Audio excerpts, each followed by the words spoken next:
Hello again. Welcome to the Sonic Boomers podcast. I'm Pete Torriello. And I'm Maureen Torriello. And we have a good show for you today. Well, I think they're all good. They're all good. Quite frankly. Pete, if you're watching on YouTube, Pete, you have a Hawaiian shirt on. What is up with that? What do you mean, what's up? It's a nice shirt, Maureen. I'm not arguing with that, but I'm sitting here with a sweater. I paid a lot of money for this shirt. This is a nice shirt. I'm sitting here with a sweater, and you're wearing Hawaiian palm trees. What's up with those that? of you that are listening to us and you're not watching the YouTube, watch the YouTube and tell me how good this shirt is. The reason why I'm wearing this is because we are recording this show on March 20th, which is the first day of spring. Okay. So I'm being springy. Okay. And I also have decided that I am not only being springy, but I am springing right into summertime. All right. So that's why Very I'm wearing clever. it. Very I'm clever. setting the mood. I'm setting the Okay. tone. So what are we talking about today, Petey boy? We're talking about stretching your dollars on a cruise. Okay, now this came as a response to one of our listeners who asked us if we could talk about best buys on cruises. And we thought about it and we were like, really, it's too hard for us to do that as lay people. You're better off doing with a travel agent who has access to the most up-to-date data, which we would not have. Yeah, they're the ones who can get you the most accurate data, and sometimes they can get you a better price. Sometimes they can get you more shipboard money to spend.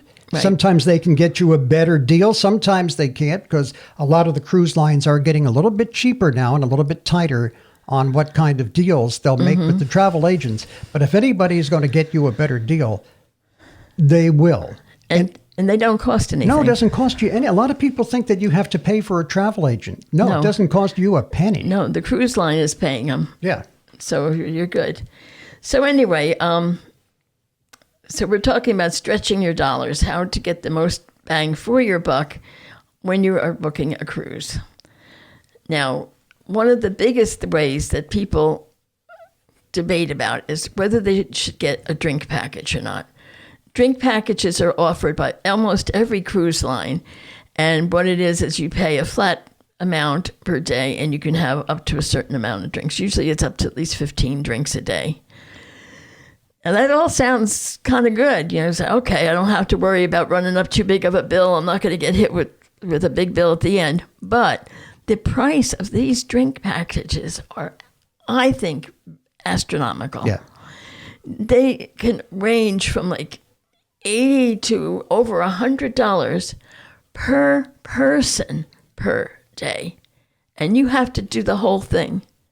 You can't say, well, I'm going to buy it for 2 days and only me, Pete's not drinking, I'm going to drink. No, it's the whole thing or nothing. So it gets very pricey very fast. I mean, look at some of these numbers. Carnival, $82.54 per person per day if you purchase in advance before the cruise. Otherwise, it's $88.44 per person per day if you buy it on the ship. Mm-hmm. Celebrity, $89 a person for their basic classic package. That's your bottom line liquors. You upgrade to a premium package with the high-end, the top shelf stuff. It's $109 a person. And then they offer a zero-proof package with just like soft drinks for $30 a day. And you can't mix and match. If I'm not an alcohol drinker and I want a zero-proof package, I can't have the zero-proof and you have the high-end. They have to match. Either we both get zero, we both get high-end. That's the way they get you. Now, Norwegian, they vary it by the ship and by the destination, but ballpark figure, you're looking at $109 per person per day for the standard package, or they have the special cirrhosis package, also known as the premium package, for $138 per person per day. Yeah. So you figure on a 7-day cruise, you're going over $1,000 in drinks. That's a lot of money. In drinks. And that's not any other expenses. Royal Caribbean, it sounds better, 56 to 115. They break it down into standard, non-alcoholic, high-end. So that's why there's that big range. Virgin, they don't do drink packages. It's just like you run a bar tab. It's part of your cruise fee. MSC, they will not give you information until you book a cruise with them, and then they'll say, okay, now this is what it's going to cost you. Shame on them. Well, they really should be more transparent with that. I guess that's why that's how they keep their prices down. Princess can be anywhere from $14.99, which I assume is a non-alcoholic package, up to $90 a day. But they also add an 18% service charge. And Holland America, they'll do $60, which sounds a little more reasonable, but that's only if you bundle it with a Wi-Fi package or book excursions for them. Otherwise, you're going to pay between $66 and $69 a person for just the drink package alone. So again, for us, for Pete and I, we're not big drinkers. Our average is maybe 3 drinks each. You know, we'll have a lunchtime. We might have something in the afternoon or with dinner, maybe at night. And our last cruise, we had shipboard credit. I think we had $250 of shipboard credit or something like that. At the end of the cruise, when they rang up your bill and you saw what amount you owed, it was 0 because our drinks only added up to about $200 for us. Yeah, so for all intents and purposes, we drank free. We did. For the whole cruise, which was like a 7-day cruise. Exactly. Yeah. So that's the way we have found to save money. Yeah. So be very careful when you consider your drink packages, watch your tiers, and really think about, do I really need this package? Am I really going to drink that much alcohol? 3-4 drinks a day for Maureen and I. That's about the most we're going to do. Right. Now, what about Wi-Fi? Wi-Fi is another one of those things that can get you. It's always going to be more expensive on the boat than anywhere else. And not as good as what you have at home if you have high-speed internet. Exactly. You're paying a lot of money for an inferior amount of connectivity. The thing that you will find is that they often have different layers, like you can buy one that will just get you internet. There are ones that will get you onto your email and social media. And then there are premium packages. Yeah, like Carnival. Carnival has 3 Wi-Fi packages as of the time of recording this show. And they vary in price, but they also vary in access. So don't think you're getting a bargain price and it's a good deal, because that bargain price might severely limit what you can do. They have the social plan. That's $8 a day for unlimited access to social media networks and popular airline sites. They got the value plan, that's $12.75 a day for general web browsing and email. Premium plan is $22 a day. That's for fast speed and video streaming. And you can save $15 if you 15%, excuse me. If you pre-book your internet before you sail. You can also use internet cafes and kiosks when on board. You cannot bring Starlink. No. If you have Starlink equipment, it will be confiscated from you and you'll get it back on de-embarkation. But you cannot bring your own internet. Right. So, rounding it out, figure about $20 a day for your Wi-Fi. If it's worth it to you, fine. One way we have found, Pete and I, to save with the Wi-Fi is we wait until we're in port, and then we go on land and we go to a restaurant, we go to a hotspot. They're all over the place, especially in Bermuda. And they give you an access code, they give you a password, and you go on and you can surf to your heart's content, and it's free. Send your pictures, send your videos. It might take a little bit longer, but it's all free. And almost any bar that you go into, any restaurant that you go into on shore, they're going to have free Wi-Fi. Exactly. So it's the low-hanging fruit for the taking. If you can wait till you're on land and do your major surfing there, you're good to go, and it didn't cost you anything. Yeah. Look, you're on vacation.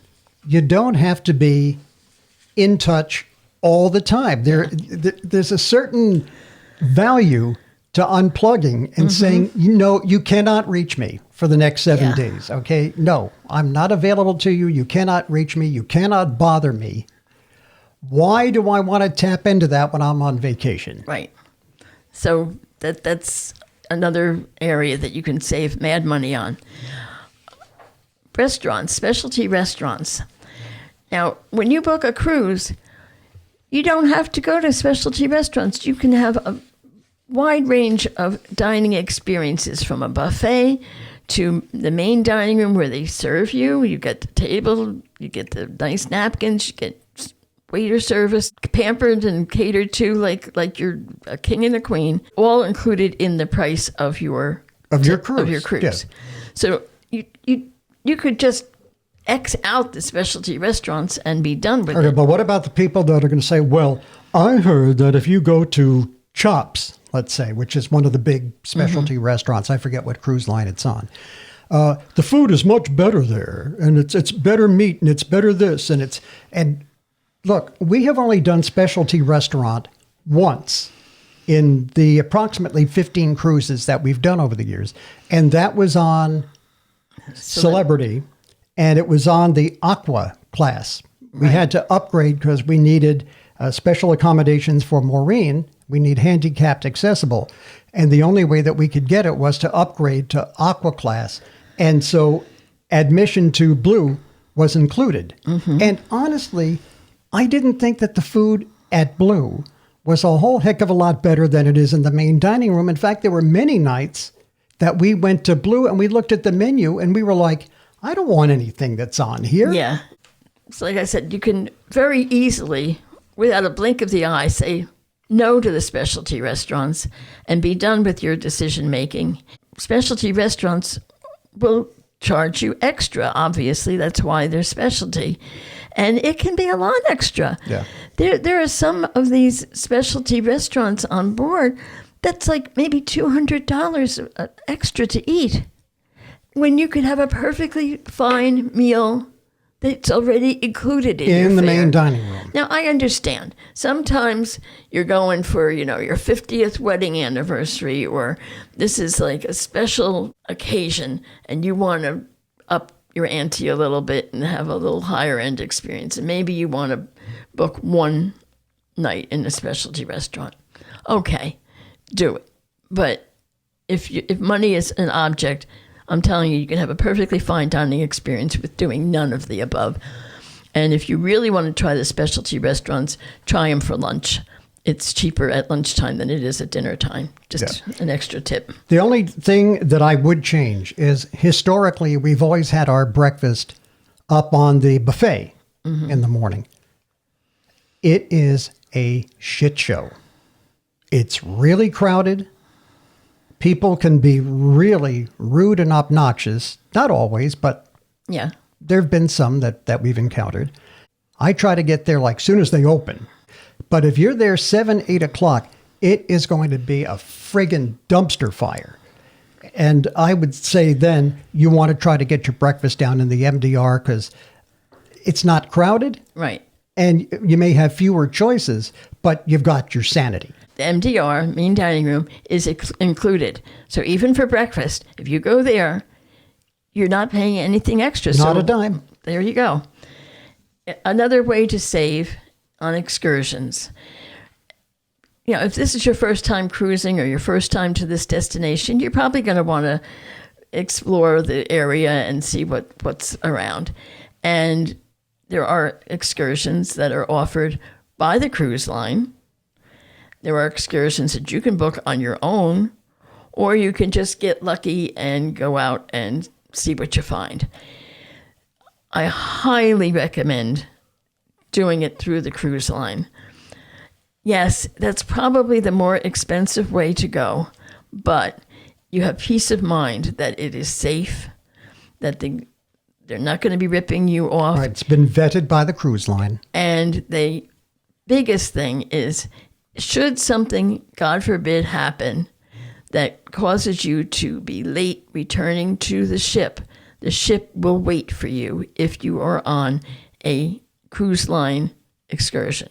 They will not wait for you if it is something you have booked on your own, even if it's through your travel agent. They're not obligated to wait. And that for that peace of mind alone, I would really not consider anything but doing it through the cruise line for me. But that's me. And in some of the cruise ports, there's a lot to do right there at the ship. You can wander around, and you'll find shops, you'll find souvenir places, you'll find little cafes, maybe even music venues. When we were in Turks and Caicos, we went to Margaritaville, and they had an outdoor swimming pool with a swim-up bar. Yeah. Free. We felt obligated. We ordered lunch, but truthfully, you could have just snuck in and gone into the pool without paying anything. And they had, a reggae artist performing, and free. Yeah. When you're talking about transportation, again, try to go with, or like in Bermuda, they have like really good public transportation. Buses that are sponsored by the government. Be very, very careful with private contractors, because you can wind up in pretty rough straits. Maureen and I in Nassau had 2 bad experiences because we got on one bus, which was just some, Joe Blow's bus. The guy was a reckless driver. We were in the middle of a terrible storm. The bus was actually taking on water. It was the roads were flooding. And then there was another place that we thought we were going to get hijacked. We thought... Yeah, we really got We scared. took a carriage ride, and we wound up in a really sketchy part of town. We were okay, but it was really frightening. Right. And so for those reasons... book through the cruise line. Absolutely. Now, for the most part, the cruise is a very big bang for your buck. Almost everything is included. You can have a very, very good vacation experience and not do any of the extra things and still come away with having a wonderful time. But if you want to take part in some of the shipboard activities that are extras, that just know that they are extra, things like spa services, massages, hair salon, if you want to get your hair done for the formal night, bingo will charge you extra. Water slides and zip lines. Some of them charge you extra for that. Some don't. Big elevated ride that goes up the side. There's one, it's like a ball. Yeah. And you go up, way up in the air and outside the ship. Right. That's extra. I think it is. It is. Okay. So, just be prepared that if you're going to do those things, you're going to go into your pocket a little bit. Guaranteed rooms. Guaranteed rooms. Now, we all kind of know that there are various types of rooms available, just like in a hotel. And you can get an inside cabin, which is generally the cheapest. That's a smaller room, no windows. An ocean view cabin, which will just have a window. There's a balcony, which gives you access to a little balcony that you can go out and sit on. And then there's all the high-end, the suites and things like that. Now, if you want to save even more, go for a guaranteed room. But I only recommend this if you're not particularly fussy about where you're staying on the ship. If you're one of these people that basically your room is going to be for you to sleep in, change your clothes, sit back and have a cup of coffee or something, a guaranteed room might be the way to go. And what a guaranteed room does is you can say, I want a balcony room. And they will give you a balcony room. But you forfeit the right to say, I want a balcony room midship on the port side. I want a balcony room near the elevator. You cannot designate. What they do is they guarantee you a balcony room, and then they wait and they see what things get booked, and then they assign you a balcony room based on the leftovers. Right. So you might say, I want a guaranteed room, but understand that you might wind up under the club until 2:00 in the morning. You're here to foomba, foomba, foomba, foomba. Or you might be under the restaurant. Or you might have a lifeboat. If you have a window or you have a balcony, you might get your balcony, but there might be a big old lifeboat obstructing your view. Yeah.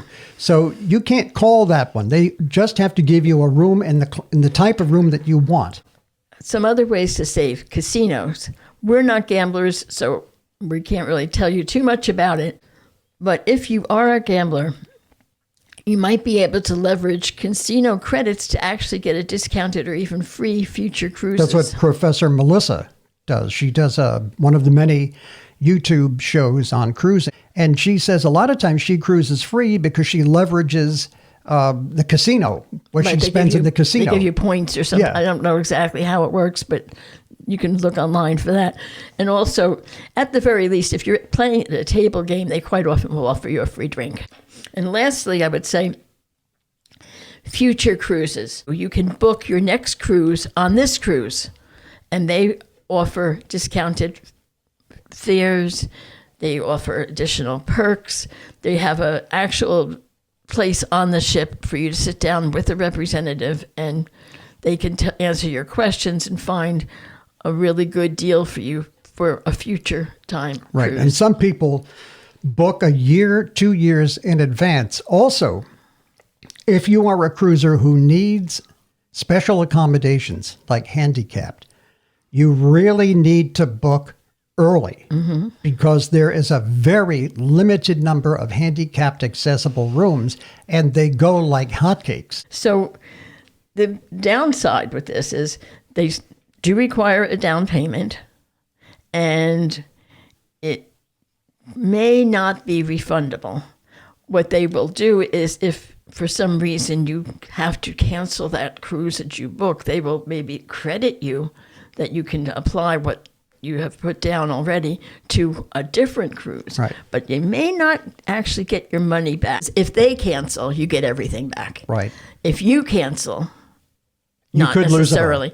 And the thing is that, somebody in our age bracket, if you're booking 2 years down the road, you don't know what's going to happen. You could have health concerns. Something could happen where you are maybe now less able than you were at the time when you're booking it.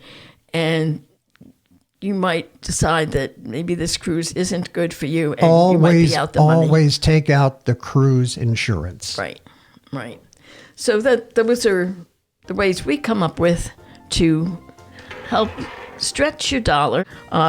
Set a budget, stick to it, and if you do that, you're going to have a great cruise. You won't have any regrets, and you'll have money left over that you can book your next cruise and do the things that maybe you didn't get to do this time. Yeah, we've done about 15 cruises. We've never done the casino because we're not gamblers. We've never done a Wi-Fi package. We've never done a beverage package, drink package. And we love cruising we've had still. a terrific time every time. And as they say, a bad day on the cruise is It's better than a good day on land. Absolutely. Thanks for the suggestion. We hope you enjoyed it. Would you please do us a big favor? If you like the podcast, give us a like, because when you click the like button, it does two things. First of all, it gives us more encouragement to do more shows in the future. It says you like us, and we like that. Also, when you hit the like button, it makes the YouTube algorithm recommend our podcast to more people. So it's very important. It's almost more important than even becoming a subscriber. But if you want to do that, I'm not going to talk you out of it. Until the next Sonic Boomers podcast, I'm Pete Torriello. And I'm Maureen Torriello. Goodbye, God bless you. Thank you for watching, and thank you for listening to the Sonic Boomers podcast.